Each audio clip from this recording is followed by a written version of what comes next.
আমরা জানি বাগেরহাটের ইতিহাস।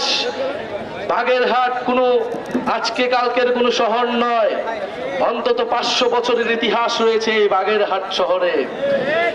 এই খলিফাতাবাদ শহরে যেই শহর তৈরি করেছিল খান জাহান আলী, এই বাগেরহাট শুধু বাংলার বদ্বীপ নয়, পুরো বিশ্বের বুকে এক অনন্য নিদর্শন হিসেবে, এক অনন্য শহর হিসেবে প্রতিষ্ঠিত হয়েছিল। মসজিদের শহর, দিঘির শহর, খাল বিলের শহর হিসেবে বাগেরহাট প্রসিদ্ধ। কিন্তু দুঃখের বিষয়, আমরা যখন আসলাম, যেই রাস্তা দিয়ে আমরা এই মিছিল নিয়ে আসলাম, সেই রাস্তা দেখে কে বলবে এটা খান জাহান আলীর সেই খলিফাতাবাদ? এটা আমাদেরই শরম, আমাদেরই লজ্জার বিষয় যে এই বাগেরহাটকে আমরা, এই বাগেরহাটের ঐতিহ্যকে আমরা বিশ্বের বুকে সম্পূর্ণভাবে তুলে ধরতে পারিনি। এই বাগেরহাটের যেই নগর ব্যবস্থাপনা ছিল, এই বাগেরহাটের যেই পানি ব্যবস্থাপনা ছিল, পুরা পৃথিবীর অন্যান্য উন্নত দেশের যে পানি ব্যবস্থাপনা, নগর ব্যবস্থাপনার থেকেও উন্নত ব্যবস্থাপনা ছিল এই বাগেরহাটে। এবং সেটা আজকে নয়, 500 বছর আগের কথা আমরা বলছি। আপনারা জানেন খান জাহান আলীর কথা। তিনি ছিলেন ইসলাম প্রচারক, সমাজ সংস্কারক, তিনি ছিলেন অন্যতম নগর পরিকল্পনাবিদ। হিন্দু মুসলমান সবাই তার কাছে যেতেন, উপকৃত হতেন। জনকল্যাণ এবং উন্নয়ন, ধর্ম এবং মানবতা, প্রাণ প্রকৃতি এবং মানুষ, ইতিহাস এবং স্থাপনা সবকিছুর মিশ্রণ হয়েছে এই বাগেরহাটে। এবং এই বাগেরহাট প্রতিরোধের অন্যতম দুর্গ হিসেবে প্রতিষ্ঠিত হয়েছিল 1971 সালের মুক্তিযুদ্ধে এবং জুলাই গণঅভ্যুত্থানে। আমাদের সাথে রয়েছে এই সকল শহীদ পরিবারেরা যাদের সন্তান, এই বাগেরহাটের সন্তান, ফ্যাসিবাদের হাত থেকে বাংলাদেশের মানুষকে মুক্তি দেবার জন্য জীবন দিয়েছিল, রক্ত দিয়েছিল। প্রিয় বাগেরহাটবাসী, আমরা সেই আত্মত্যাগ ভুলিনি, আমরা সেই জীবন দান ভুলিনি। আমরা তাই আজও বলছি, আমাদেরকে সেই ফ্যাসিস্ট গণহত্যাকারীদেরকে বিচারের আওতায় আনতে হবে। বিচার, সংস্কার এবং নতুন সংবিধানের মাধ্যমে আমাদেরকে সামনের দিকে এগোতে হবে। আমরা কোন দলের বিরোধিতা করি না, কোন দলের বিপক্ষে বলি না। আমরা বলি পুরনো বন্দোবস্তের বিপক্ষে, আমরা বলি পুরনো রাজনৈতিক সংস্কৃতির বিপক্ষে। প্রিয় বন্ধুগণ, যারা পুরনো বন্দোবস্তকে টিকিয়ে রাখছে, পুরনো চাঁদাবাজির সংস্কৃতি, মাফিয়ার রাজনীতিকে টিকিয়ে রাখছে, আপনাদেরকে সবাইকে তার বিরুদ্ধে আবারও দাঁড় হতে হবে, আবারও কথা বলতে হবে, আবারও রাজপথে নামতে হবে। প্রিয় বাগেরহাটবাসী, আমরা বলেছি স্পষ্টভাবে, এই গণঅভ্যুত্থানের শক্তি, এই তরুণ প্রজন্ম কোন নির্বাচনী ভাগবাটোয়ারায় বিশ্বাস করে না। কোন নির্বাচনী ভাগবাটোয়ারায় তারা পুরনো বন্দোবস্তের সাথে আপোষ করবে না। আমরা বলেছি রাষ্ট্র সংস্কার এবং দেশ পুনর্গঠন করতে হবে।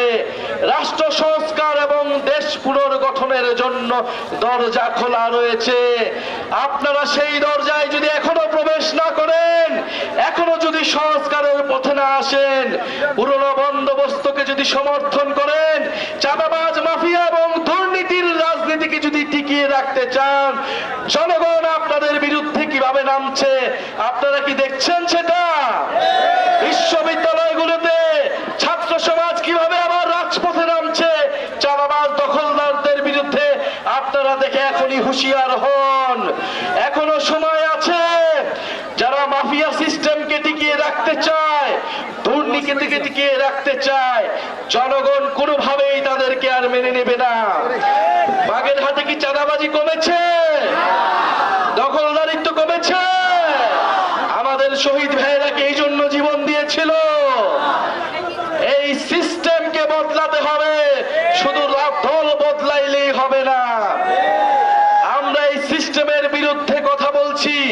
এই মাফিয়া, এই দুর্নীতি, এই চাঁদাবাজির সিস্টেমকে বদলাইয়া নতুন সিস্টেম আনতে হবে, যেখানে মানুষ তার অধিকার পাবে, মানুষ তার মত মর্যাদা পাবে।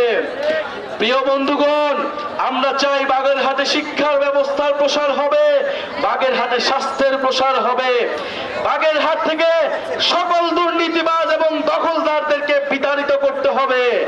আপনারা আইনের আশ্রয় নিন, আইন ব্যবস্থাকে শক্তিশালী করুন এবং পুলিশ প্রশাসন এবং সরকারকে বলবো, এই যে ব্যবসায়ী নিহত হলো এর দায় কি কেবল একটা দলকে আমরা দিব?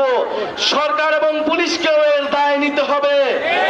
এবং পুলিশ প্রশাসন আজকে যেন মনে হচ্ছে চাঁদাবাজদেরকে ভয় পেয়ে তারা কাজ করে, দখলদারদের বিরুদ্ধে তাদের কোনো অ্যাকশন আমরা দেখি না। পুলিশ প্রশাসনকে জনগণের পক্ষে দাঁড়াতে হবে, চাঁদাবাজদের বিরুদ্ধে দাঁড়াতে হবে। যদি তারা দলবাজ প্রশাসনের মতো আচরণ করে তাহলে মনে রাখবেন এই ফ্যাসিবাদের সময়ে যারা দলবাজ হয়েছিল তাদের পরিণতিও আর আপনাদের পরিণতি একই হবে। প্রিয় বাগেরহাটবাসী, আজকে যারা উপস্থিত রয়েছেন ছাত্র তরুণ, আজকে যারা মুরব্বীরা উপস্থিত হয়েছেন, আমাদের মা খালারা উপস্থিত হয়েছেন, আলেম সমাজ উপস্থিত হয়েছেন, আপনাদের সামনে আমরা এসেছি একটা প্রতিশ্রুতি নিয়ে। আমরা গণ অভ্যুত্থান করেছিলাম স্বৈরাচারী হাসিনার বিরুদ্ধে, আমরা গণ অভ্যুত্থান করেছিলাম এই মাফিয়া দুর্নীতিবাজ চাঁদাবাজির সিস্টেমের বিরুদ্ধে। এই চাঁদাবাজিকে আমরা এখনো বিতাড়িত করতে পারি নাই বিধায় আমরা আবারও রাজপথে নেমে এসেছি, আমরা আবারও আপনাদের কাছে এসেছি, আমরা আবার আপনাদের দুয়ারে এসেছি। আপনারা আমাদের প্রতি আস্থা রাখুন, আমরা ঐক্যবদ্ধভাবে এই চাঁদাবাজ দুর্নীতি এবং মাফিয়া সিস্টেমকে আমরা পরিবর্তন করব। অবশ্যই শহীদদের প্রতি এইটা আমাদের কমিটমেন্ট এবং জুলাই সনদ অবশ্যই বাস্তবায়ন হতে হবে, জুলাই ঘোষণাপত্র অবশ্যই বাস্তবায়ন হতে হবে এবং এটা এই জুলাই আগস্ট মাসের মধ্যেই হতে হবে। 3রা আগস্ট ঢাকায় দেখা হবে, শহীদ মিনারে মানুষের মুক্তির ইস্তিহার, চাঁদাবাজ মাফিয়া সিস্টেমের বিরুদ্ধে ইস্তিহার এবং জুলাই ঘোষণাপত্র আদায়ে আমরা ঐক্যবদ্ধ হচ্ছি। বাগেরহাটবাসী আসবে।